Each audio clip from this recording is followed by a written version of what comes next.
sobra po. Buti na lang po, wala naman po nasakit. Di naman eh!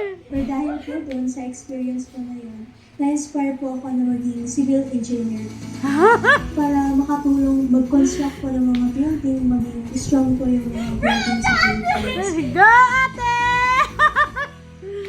Sabihan mo mga classmate mo, te. Nanood si, ano.